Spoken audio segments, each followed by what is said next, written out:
Last week, I brought you the story of the Sons of the Most Holy Redeemer.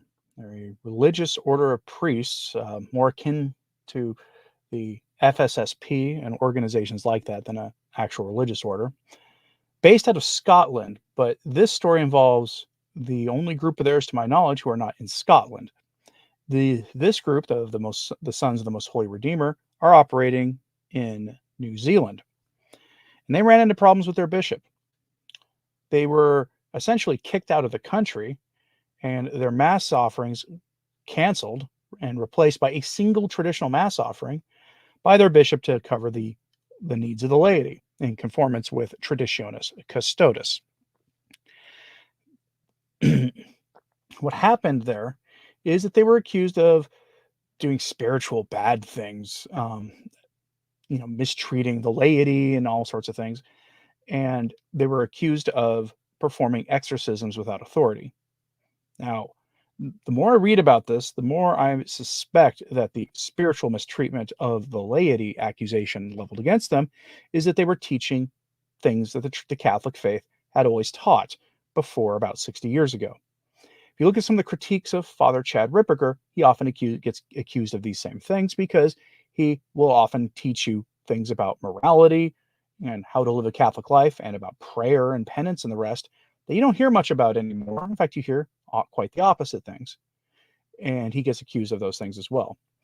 On the accusation of unauthorized exorcisms, we have word that that's actually not even true, that the exorcisms they were given the authority for were actually authorized by the bishop. So why would he say they were unauthorized? My suspicion is this has to do with form. You see, for many not aware, the traditional Mass isn't just the traditional Mass. Those organizations dedicated to the traditional liturgy, yes, I know to sing his praise. I'm having a low signal on my ultra expensive hookup. I can't do anything about it. Anyway, those organizations dedicated to the traditional liturgy also are dedicated to the traditional forms of the sacraments, the pre-conciliar forms, because in 1970, new forms of the sacraments were issued by the Vatican that were not just translations into the vernacular. The most noteworthy example of this was that the baptism was stripped down a great deal. Many of the forms of that ritual were cut out in the new form of it. Later, the Vatican issued new norms for exorcisms, and they did the same thing there. And my suspicion is these priests were given permission to perform exorcisms, and then they said, okay, we'll do exorcisms, and then they did the preconciliar forms of exorcisms, which if you've heard Father Ripperger and other exorcists speak about this, they've noted that the postconciliar form of exorcism does work, but it's not nearly as powerful as the preconciliar form. Many exorcists have said this. You don't have to be angry at me for saying that if you're truly dedicated to the Novus Ordo. But that's, I think, at the core of the story here of why that they got kicked out. This has to do essentially with a really annoying ecclesial politics. So my live stream on that happened on the 17th of July. And on the 18th, the next day, they issued a response to their bishop. And then I got another response, and I also then was given a response from a layperson acting on behalf of the priests there. They sent me the letter the priest gave to their bishop. So I'm going to give you the letter that was first published by the layperson himself in Cath News from New Zealand. Responding, they speak out against the allegations. So here we're going to let them speak for themselves on this live stream. This was issued the day after my live stream. I don't think there's anything having to do with that, just telling you that for the context. So, the concerned members of the Sons of the Most Holy Redeemer faithful have grave concerns regarding the calculated mischaracterization of our Christchurch community and have prepared the following statement. The Sons of the Most Holy Redeemer and his congregation have been targeted by a deliberate and coordinated misinformation campaign. This campaign, along with the outrageous, false, and fanciful allegations, have not resulted in any discernible findings and have lacked any of the components of rigor or natural justice. The Bishop of Christchurch only managed to turn up minor administrative issues, which are being used to suppress and shut down the Holy Latin Mass and issue proxy expulsion orders to several New Zealand citizens. We'll pause there. That's a word that'll get you instantly hammered by our hosts. Know it from experience. The Bishop of Christ Church has repeatedly and continues to refuse to meet or open any dialogue with members of our congregation and community. Overall, this is a direct attack on a strong and vibrant multicultural Roman Catholic community that provides much fruit for Holy Church in the way of vocations. This bishop has patronizingly offered one Latin Mass at a different location in place of the 9 Masses, catechisms, and confessions said and heard weekly for 300 plus souls. This is grossly inadequate for a congregation of our size, and given the bishop's hostility towards the Holy Traditional Latin Mass, we have grave concerns for the longevity of this alternative arrangement. We believe the bishop is violating the human rights of members of the Sons of the Most Holy Redeemer and potentially violating various criminal laws. We know that the Church has clear guidelines around taking such draconian actions, and we know these have been suspended. We, the faithful, have engaged with lawyers and will pursue these cases in lengthy civil and canonical court cases until we are satisfied with the resolution. There is a worldwide movement to reduce the number of traditional orders, and this agenda is being pursued vigorously by those who claim to have absolute power in the Church and those with a destructive agenda. May God have mercy on us all. Signed, Will McCartney, who I have been in contact with, who is a layman, and signs it as a lay member of St. Albans Parish Church and Christ Church, where the Sons of the Most Holy Redeemer say Mass and dispense the sacraments. And he has described himself essentially as being, sort of recruited by the priest there to offer the sacraments, or to offer not the sacraments, but a voice for them. He does so out of filial love for them, not because of any personal ambition. Good morning to everyone joining with us. Yes, I'm aware the screen's blurry. Not much I can do about it because there seems to be something going on with the system again. It is worth noting that when I was on my road trip across the country, the hotels I was staying at all but one time had much better internet than I have available here in this town. Not much I can do about it. Even my expensive system is not working well, but we move on. At least it's not lagging. Now, there's also another letter here. This is a canonical response to the actions of the Bishop of Christ Church. And this is actually a letter written by the priest responding to the allegations leveled against them. Again, I tell you at the beginning, my suspicion is that his hostility, the bishop's, to their use of the preconciliar sacraments and rituals is what's behind this, because they were authorized to give exorcisms by the bishop. He just didn't like how they did it. And another piece of information has come up here. You see, I found online that an observer close to this group has noted, and I'm going to just read you what they wrote here. They said this, quote, "Unfortunately, there is a scurrilous group in the Christchurch diocese, many known to have problems of the mind, that has tried to close down the order for some years.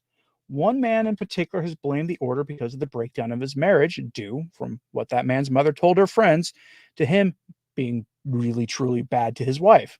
He has caused all sorts of difficulties for the order, laying false complaints to the police that were found to be unsubstantiated, and also took at least one court case against one of the priests, but withdrew the charge on the day of the hearing.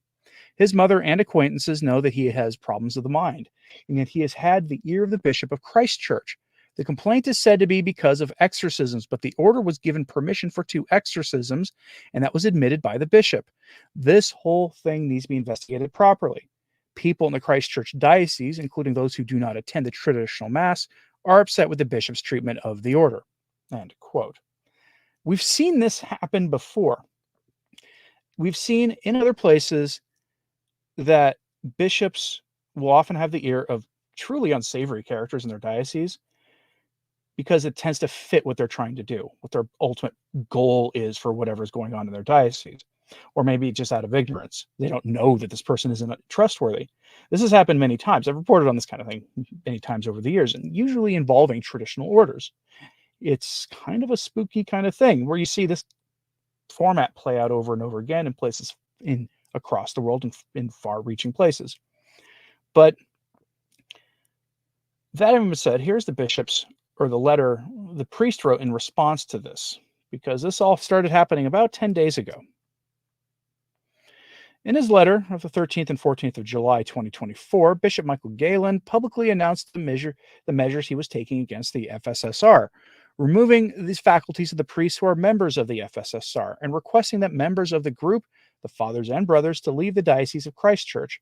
He stated that this was a consequence of his accepting the recommendations of the Dicastery for Institutes of Consecrated Life and societies of apostolic life, the Department of the Vatican responsible for the FSSR and other religious congregations. Pause here. So you're seeing the other shoe drop. Rome is involved in this. Are you surprised that Rome is recommending that they get rid of this order of bishops? Again, or order of priests. Again, this is because of, largely from the sounds of it, the involvement of one unsavory individual. So you combine the influence of a hostile Rome to traditionalist orders, and at this point, I think I've done a good enough job over the years of showing you that they are extraordinarily hostile to traditionalist orders. You combine that influence with that other option and a bishop who's hostile to capital T tradition, and what do you get? You get a situation like this, where all it takes is to get rid of this group is essentially the gentle breeze of a dubious allegation, as you have here. Let's continue. The formal canonical documents, decrees, and precepts issued on the 10th of July by Bishop Galen to the members of the FSSR are now the subject of a challenge in canon law known as hierarchical recourse. The decrees removed priestly faculties. The precepts required the departure of the members. It is inaccurate to describe this as a request. Through the canon law lawyer retained by the FSSR, Bishop Galen has been petitioned, amongst other things, to revoke his decrees and precepts. Approaching Bishop Galen is a compulsory preliminary step before undertaking recourse. If Bishop Galen refuses the petition or gives no response, recourse is then undertaken to the dicastery, which has the power to overrule the bishop. Should the decision of the dicastery be unsatisfactory to either the FSSR or the Bishop of Christ Church, the case would then be taken to the Sacred Tribunal of the Apostolic Signatura. That would be the Vatican Supreme Court, basically. The Signatura is something like the Supreme Court for the whole Catholic Church. What is the basis for the challenge? 1. The bishop's actions amount to a de facto suppression of the Christ Church House of the FSSR. This is something outside the powers of a diocesan bishop. 2. In his precepts, the Bishop of Christ Church has failed to demonstrate how the conditions for requiring each member of the FSSR to leave the diocese have been met. Those conditions are clearly established in canon law. 3. The precepts, due to concrete circumstances in canon law, are impossible to fulfill. It is an ancient precept of canon law that no one can be obliged to do the impossible. 4. In his decrees which remove priestly faculties, the Bishop of Christ Church has failed to give a reason which is proportionate to the loss of a fundamental right, the right of a priest to celebrate Mass publicly. 5. The Bishop of Christ Church has not undertaken the appropriate consultation with the individuals concerned before issuing these decrees and precepts. Now, concerning the Daughters of the Most Holy Redeemer, this is a lay association of the faithful. The Daughters of the Most Holy Redeemer is a private association of Christ's lay faithful. On 10th of July, Bishop Galen issued a decree of suppression of the association.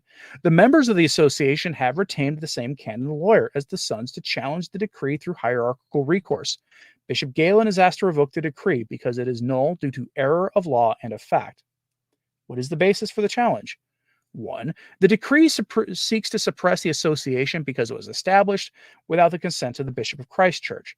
Canon law does not require any such consent. This is an error of law. 2. The association informed the predecessors of Bishop Galen of its existence and the activities of its members, which they in turn acknowledged in writing. Inasmuch as the decree relies on absence of knowledge about the association on the part of the Bishop of Christ Church, it is wrong in fact.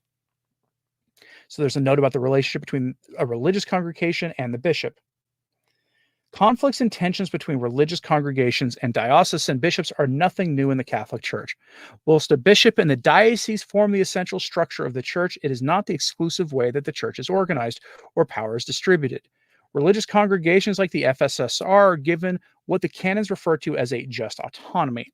This just autonomy deliberately limits the rights of a diocesan bishop enjoys in his territory when it comes to the members of religious congregation who are present there.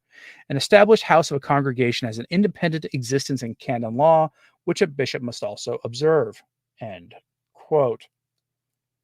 Now that brings to mind some other things too, doesn't it? It kind of brings to mind the situation with religious groups in the United States and Europe who are being crushed by Rome, often by their bishop. You begin to see why it is that religious orders say that the bishop actually doesn't have the right to do things that they do, to try to seize their property and things. And yet people call them schismatic because people have this misunderstanding about how things go. They believe the local ordinary is supreme over the religious orders there, and that's not exactly how it works. They have rights and laws and duties to the bishop and vice versa, according to canon law, and they have recourses here, as you're seeing play out with this, essentially, from what I understand them to be, an Ecclesia Dei organization, an organization like the FSSP.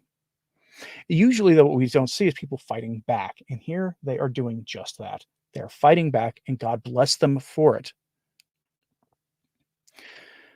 All right, folks. Are there any questions about this in the comments? I'm going to actually keep this short today because of the technical problems that are out of my control. Triple F Studio says the mess in the Vatican equals the mess in our country's politics. That is absolutely true. Any thoughts here? Please go ahead and ask me. Go ahead and express them in the live chat before we wrap this up for this morning. But yes, there are. This is the kind of story that I don't actually. This is the kind of story we talk about here a lot because it's a systematic problem in the church. It's system wide. It's the church wide problem, where traditional religious, traditional priestly orders are doing what it is they do, offering the traditional sacraments, and then somebody gets angry and about it. Often, most frequently that you may have seen is that you get a report of an FSSP priest who visits a parish, is invited to the parish, but the parish still offers the ordinary form of the Mass, and the laity there don't like the fact that now you suddenly have a traditional Mass being offered, and they don't like that Mass often is very full. And so what they do is they then complain about it, and they start doing things like contacting the bishop, talk about how rigid and divisive anti-Pope Francis it is, and how they teach all sorts of evil things that cause people a lot of anxiety, yada, yada, yada. You see that a lot. And then that's how that ends up happening. But you also sometimes see this with religious orders too. Do I think anyone will really come to the orders? I like that they're using the canonical mechanisms for this. But what we have seen in Rome is that for the most part, they're pretty lawless there right now. They don't care about canon law. They don't care about anyone's rights, according to the laws of the church. But they're planning to appeal the apostolic signatura, which does tend to be a little harder to ignore the decrees of. So we'll see. We shall see, because there are other mechanisms, sort of soft power mechanisms, that a bishop can use to make life miserable for the priest there or the laity. Do I think they'll actually come to the order's aid? I don't think so. It's interesting that they have hinted that they may use secular legal mechanisms too. Good luck to them.